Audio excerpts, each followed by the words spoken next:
Hello, my name is Father Charlie Goriath, and we're coming to you today from St. Anne's Catholic Church in Gilbert, Arizona. I have with me today Mr. David Edwards, who is a Catholic licensed professional counselor. And our topic today is how we can overcome the use of pornography. It's no secret that pornography has become something of an epidemic, that many men, single and married, young and old, have found themselves using pornography, sometimes becoming addicted to the use of pornography. And with all of the evil ramifications and liabilities that brings. And we want to show you that, at least in our conversation, we want to bring you some hope. That's the goal of our conversation today, is to help all of you to see that no matter where you are on your journey, what it is that has happened to you and how difficult it's been for you, that there is a way out. We know that pornography has affected not just the individuals, but has affected the lives of the people that live with these individuals who are using pornography and have thrown up your hands when it comes to how can I break free. So, David, I know that this is a big part of your practice.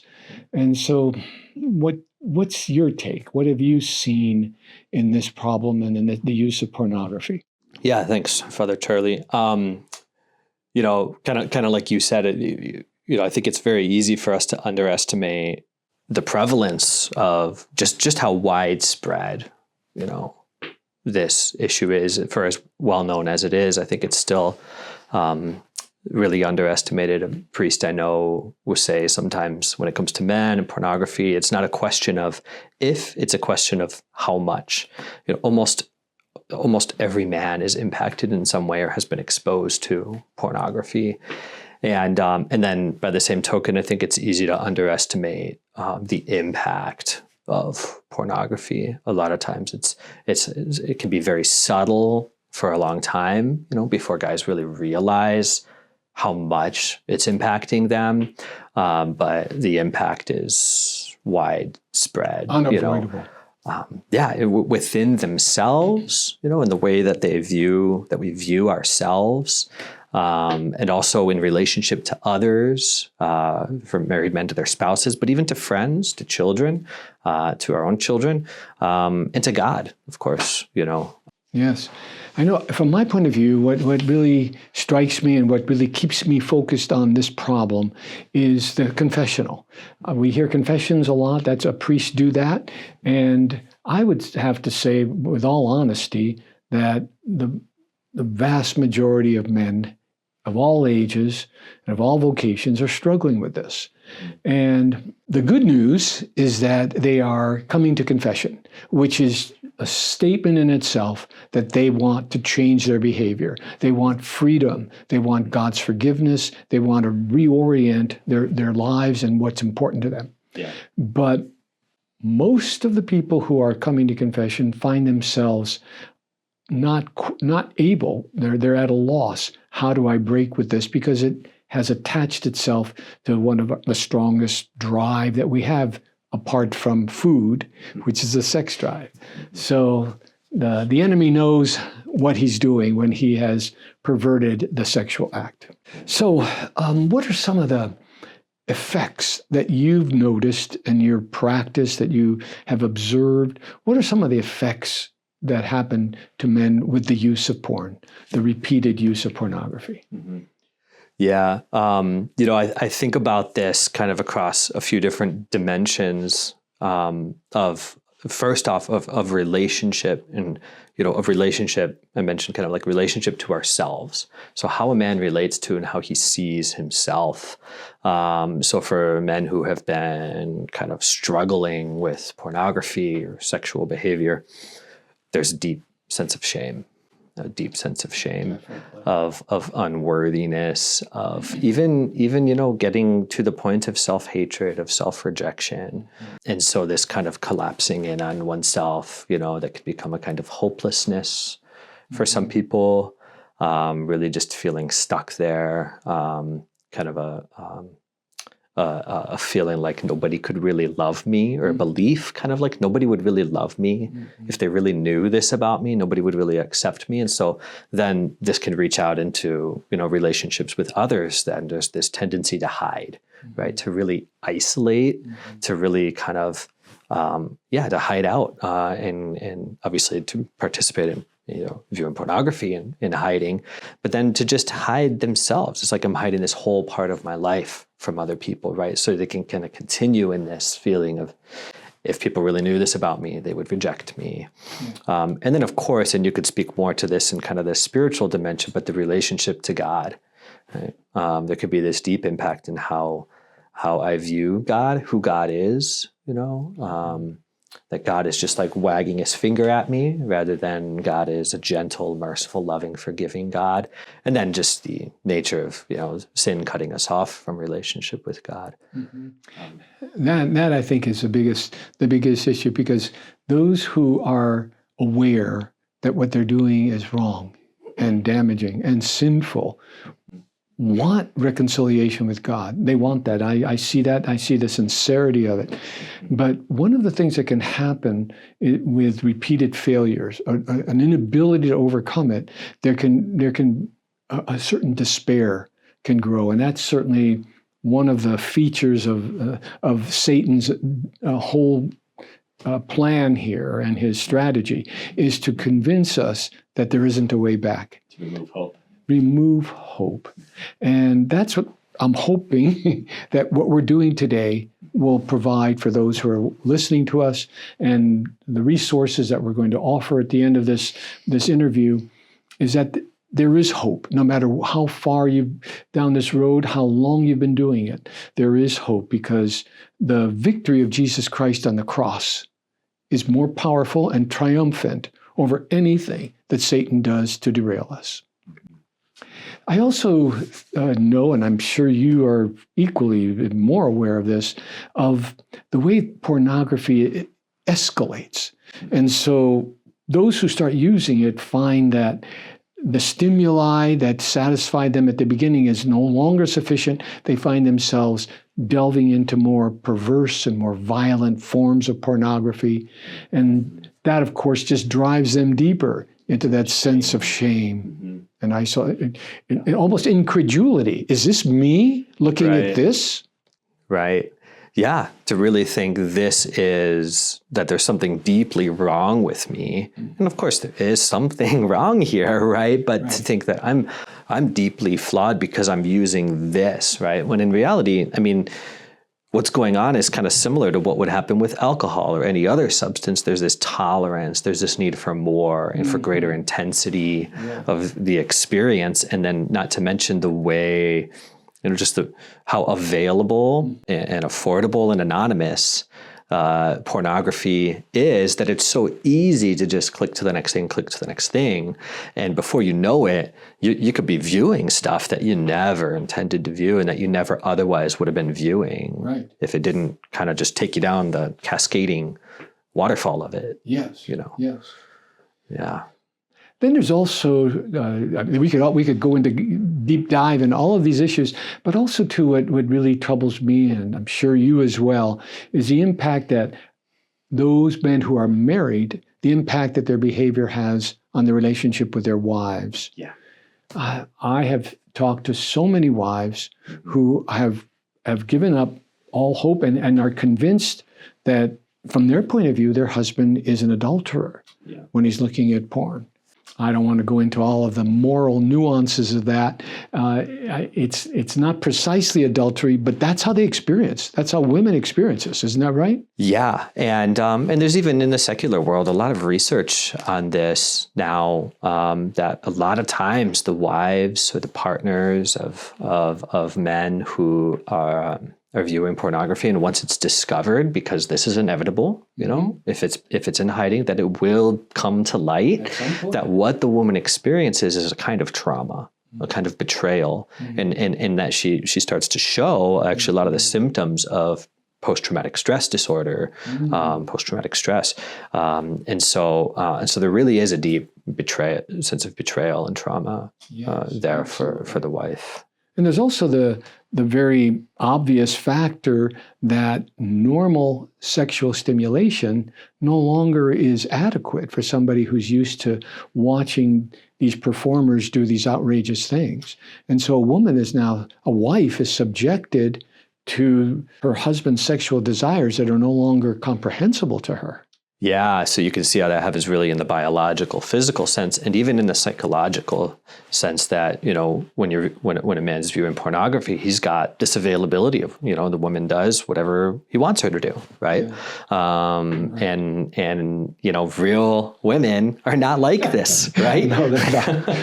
And so it really impacts the ability to relate in a meaningful way with another person with legitimate needs in their own right. I think we're agreed that pornography is a far-reaching evil device that has affected many people in many different ways. But there's also good news that I'm hoping that we'll be able to communicate today, and that is that there is hope to come out of this. And I like to look at it as we're at war. We're at war with a vicious enemy who is ruthless and relentless. But we have to approach our war in a multi-pronged way. Very few war strategists will say just charge ahead. I think about D-Day. I love World War II. I'm a big buff of World War II. I should say I love it, but I'm a big buff of the history. And when they landed on Normandy and the coast of France on D-Day in June 6, 1944, there were several campaigns. First, the Navy was involved in bombarding the shore. Then they landed on several different spots, at least six different landing places where the men disembarked. Then the paratroopers were dropped in behind the lines. And then the Air Force was involved in bombing. And so it wasn't just one approach. And I think that analogy holds true for pornography, that we have to view this in several ways, at least a four-prong approach: the spiritual, the psychological, the behavioral, and then finally the accountability. That's my framework. What do you think of that? Yeah, I really agree with that. Not only because as humans, we're multidimensional animals, right? Creatures. But, for the reasons that you said, that when you're dealing with a problem, you want to approach from as many angles as possible. So, yeah, and, in my practice, I focus a lot on, so this first kind of prong of I think you said it as behavior modification, or the changing of the habit. So we recognize there's something really kind of physical, biological, neurological, neurochemical, the chemicals in the brain that's going on here. The wiring in the brain, there's just a habit that we have to change. And so we got to employ, a number of strategies along those lines. And so that might look like things like getting in touch with what the specific triggers are, what the vulnerable times are, kind of recognizing a trigger response type of thing. What sets me off, Maybe there are days of the week or times of day or kind of a cycle in life or particular types of an emotional state that I might be in, a conflict with somebody, So recognizing these things and really slowing down, right? There can be this tendency to go on this autopilot, where the wiring of the brain is kind of like skiing down a ski slope that's been skied down several times. It's very easy to go down the same slope. And we have to slow down if we're going to do something different. So kind of hitting a pause button, being able to slow your process down and recognize what are the steps. There's usually a sequence. There's kind of a ritual that men will go through. Yes. And then also the other a second prong that I'm very interested in, I know you as well, but the spiritual prong. And that we have to have a prayer life. Even if we don't feel worthy, if we feel like we're hypocrites, it's not helping. I do not believe, and I think it's a fallacy to say that if I pray, I should be able to pray my way out of this. We need all these other approaches as well that we have and we'll talk about. But unless you have a spiritual life, you won't be able to engage the grace that you need because it's a spiritual battle. There are psychological dimensions, human dimensions, but it's a spiritual battle because pornography is Satan's way of disfiguring God's most precious gift to the human race. on the human level. Jesus Christ is the gift. But on the human level, the sexual union between husband and wife is God's gift to the human race. And so if Satan can distort that and use it as an instrument of evil, it's a great victory for him. So we definitely need to have a prayer life, look at the lives of the saints, practice ascetical practices such as fasting and times of penance, and involve in immersing oneself in the truth of the scriptures. All of these things help to provide us with spiritual hope that help us to continue in our progress. So that's the spiritual dimension is very important. Curious what you think too about, because I often think of, in the psychological domain, we have kind of vulnerabilities, right? We can have vulnerabilities to certain temptations, but then there's this reality of external temptation that comes to us from the devil, right? And so I think too about like praying for protection, right? Praying prayers of spiritual warfare and the relevance of that. That's excellent. That's absolutely true. It is a spiritual battle. Unless we understand that, we're bringing a knife to a gunfight. We have to, unless we understand that we are in a spiritual battle. We won't understand all the dynamics or why it is that we find ourselves having such a hard time. So psychologically, what are some of the things that you would recommend to people who, what are some of the aspects of their psychological needs in this area that you're strong about? Yeah. One of the things that I think is so important, we talked about the habit change stuff, right? And getting in touch with the triggers and what's setting it off. And that really points in the direction of something else. There's this whole question of what's going on under the surface. What is driving? There's something oftentimes, for a man internally that's driving the pornography use in the first place. And if we don't, and maybe there's a need for healing here, right? And if we don't work with that, and if we just change the habit, then we're likely going to find ourselves going to some other habit. Right? Or we might be really white knuckling it, and really maybe a guy can have some sobriety for 5 years, 10 years, 20 years, but at some point, things are going to blow up, right? And so about what's going on under the surface, I think we need to realize that pornography isn't necessarily the problem, right? Pornography is the problem. It's a problem, right? But it causes problems, and it's caused by other problems. Yeah. One of the ways I think about human beings is that we have these deep needs, right? And for Catholics especially, we recognize a need to be loved. So within that, in kind of the psychological research, we think about needs to be understood, to be seen and known, to be comforted when I'm in distress, and to be valued, to be cherished, to have somebody who really delights in me. And I think oftentimes if you can talk to a man who's struggling with pornography or sexual behavior in some way and ask him about these particular things in his life, does he feel really known and understood? Does he feel like there's someone there to comfort him when he needs it? Does he feel like he's truly valued, truly cherished by someone? He's probably going to report some deficit in at least one or all of those areas. And there's going to be a whole story behind that. Maybe some of that has to do with the present day life stuff, right? Maybe there's trouble in the marriage, trouble with friends. There's some functioning in some ways that needs some help. And there could be childhood things. There could be trauma sometimes. There could be maybe experiences of neglect that create these wounds, these emotional, psychological wounds that can be a real driving energy behind the search for pornography, which gives a feeling oftentimes to men of being seen, of being valued, of being comforted in their stress, I think that's very important to get at those areas. You're dealing with an addiction that has a life of its own, but there are needs that drive us or drive people into that addiction in the first place. Then there's also this reality that Satan always wants to keep us in the dark because he knows that the light is where truth is. The light is where freedom is.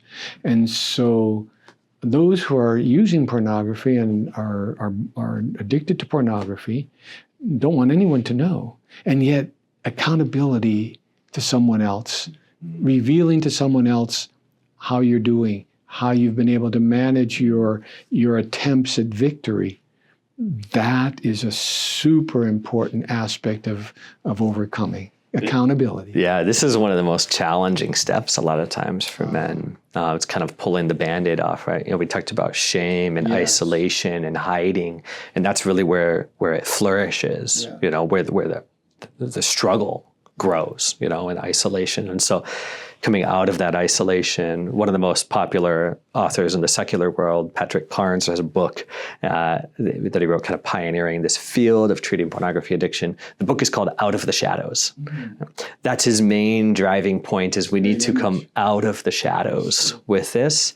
It doesn't mean we shout it from the rooftops, right? But that we need to be honest with someone. Right. A man needs to become honest with his wife, to be honest. About this? Not necessarily in full detail. Right? I'm with you. I don't think men should ask their wives to be their accountability partner. Yes. Yeah.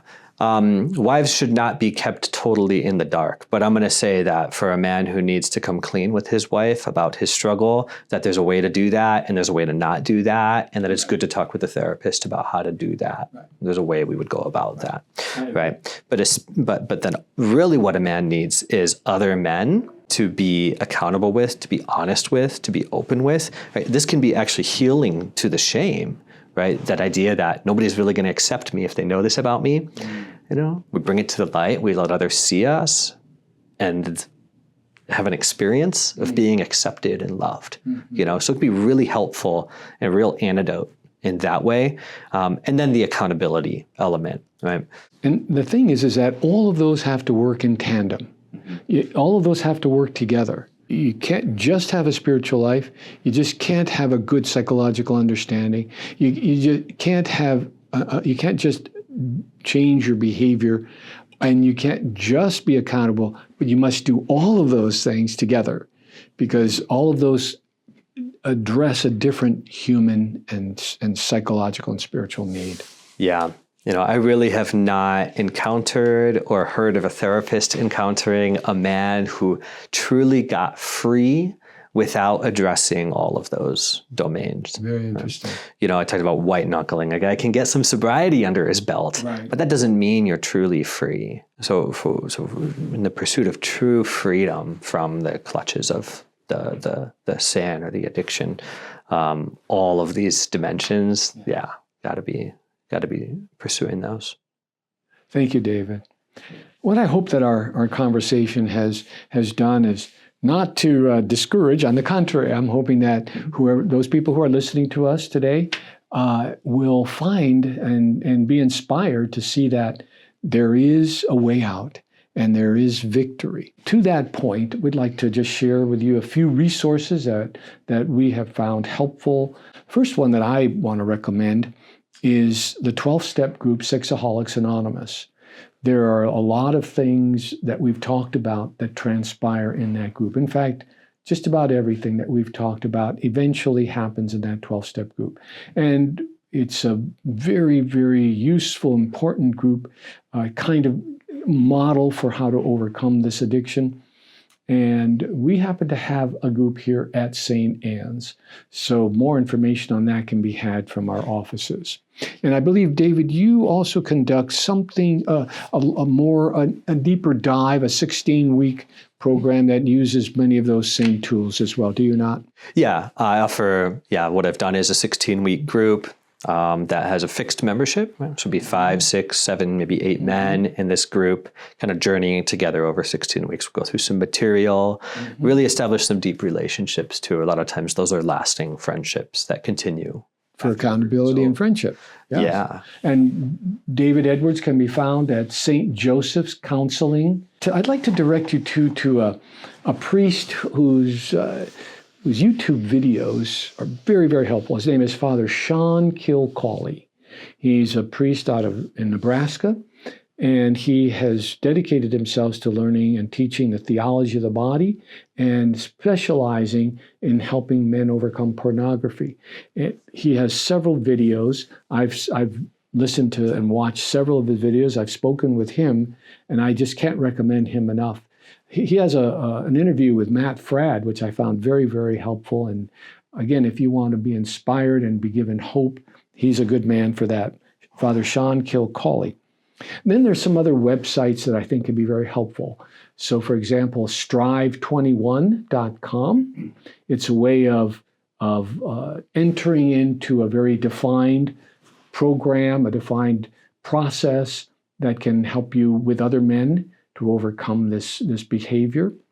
There is Integrity Restored, which is a website that's run by Dr. Peter Klapanis, and his YouTube videos are extremely good. He's an expert in this area, and he has a lot to tell us, a lot to help us.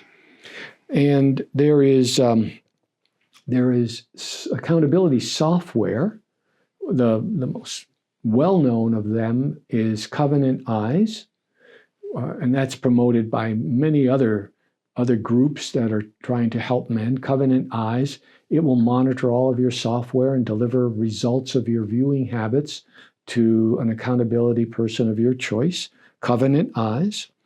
And if you want to go deeper, there's another online program. It's called Reclaim Sexual Health. And that goes very deep. And it's an excellent program that will guide you in all four of these areas that we've talked about as well. So those are some recommendations I'd like to make. And David, anything else that you would like to add before we close our conversation? I just wanted to comment on when you're talking about SA, the 12-step group, Sexaholics Anonymous. I want to really put my finger on that. That can be very challenging to a man to show up to a group like that. It could be scary, it could be frightening, and I just want to encourage the men who are listening to have courage, to take courage. There's really all of the different dimensions, the different prongs of the approach that we talked about are contained in a group like that. It's really marvelous. They talk about you have to reach rock bottom, and that all the 12-step programs talk about that, and I think that's true because it's easy for us to have a undisclosed love-hate relationship with sin. We detest it, we despise it, and yet there's something in us that doesn't want to let it go. The image that C.S. Lewis gives us in The Great Divorce is a wonderful representation of this struggle. And so if you really are decided, that's it, I want out. I don't want this anymore. I do not want to fall back into this again. SA is the place to go. I agree with you. It's free and confidential, and it's a place where you will experience liberty and victory.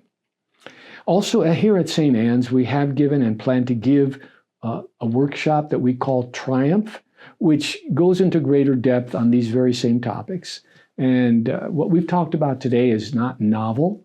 Anyone who is trying to advise people from a Catholic point of view on how to overcome this sin will draw on the same elements that we have. This is not brain surgery. This is just an obvious understanding of the human person. We're offering a workshop, and we'll be posting that on the website. Those of you who live locally in Gilbert or the surrounding area, you're welcome to come to that. Please just stay tuned for these workshops. And we hope and pray that what we've shared with you today will be of benefit, that you might be free, be able to take your place in your vocation and in your life as a man of God who is flourishing and helping the people around you flourish as well. Let's say a prayer to our Blessed Mother, asking for her protection and her help, and also the intercession of Saint Joseph. Heavenly Father, you've heard our prayer today. We ask, O God, that you would give all those listening to us the freedom, the victory they need. Give them the courage to embrace that victory that comes from you and break those chains that we know that the cross of Jesus Christ has conquered. We pray this through the intercession of Saint Joseph, patron of chastity, and to our Blessed Mother, Mary most pure. We pray this through Christ our Lord. Amen. Thank you.